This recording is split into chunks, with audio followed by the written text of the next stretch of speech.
الطريقة تاع التشكيل. قلنا نحتاجو ليمون نحتاجو الكمية الموجودة عندك تيا، نحتاجو ليمون. العجينة كنا وجدناها مع بعض، واكيد السكين باه نديرو تحديد الحواف.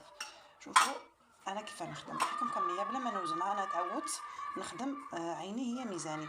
نبدا هكا، نبدا من شوفوا نبدا في الاول من الوسط هكا، ومن بعد الجهة هذه ثاني، ومن بعد الجهة هذه، ونبداو هنا هكا في الحواف. نضغطوا جيدا باش ما تجيناش العجينه مكتسه. ما تنساوش بلي درنا لها ساشي تاع لاليغ. نحكموا الموس، نحكم واحد من هذو الليمون نحطوا لهنا، نحكموا موس، نحي الحواف تاوعي نديرهم مباشره في المول اللي نكون رايحه نخدمه. ما نخليش انا الحواف يقعدوا لي هذه على ذي على ذي على ذي، ومن بعد ما تجيش الحبه مفينيه بهم. كما قلت لكم شوفوا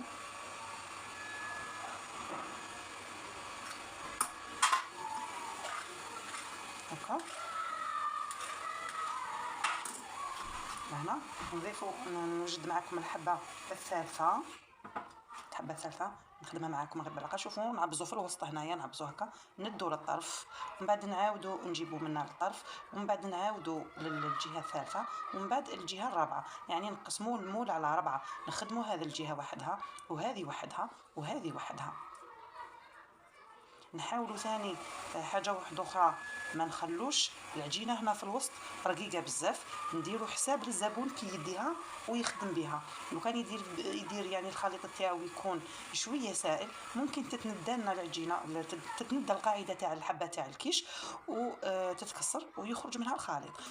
قلنا نحاولوا ما نخلوش القاعده رقيقه بزاف، وما نديروهاش خشينه بزاف حتى كي يجي الزبون. لو كان نديروها خشينه بزاف كي يجي الزبون يعمر الحبه تاعو بالخليط يصيب يعني كميه تاع العجين، درنا كميه كبيره تاع عجين.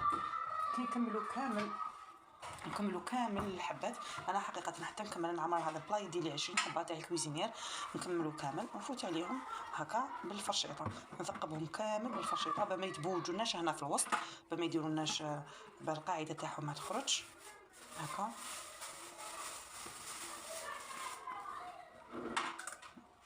وهكا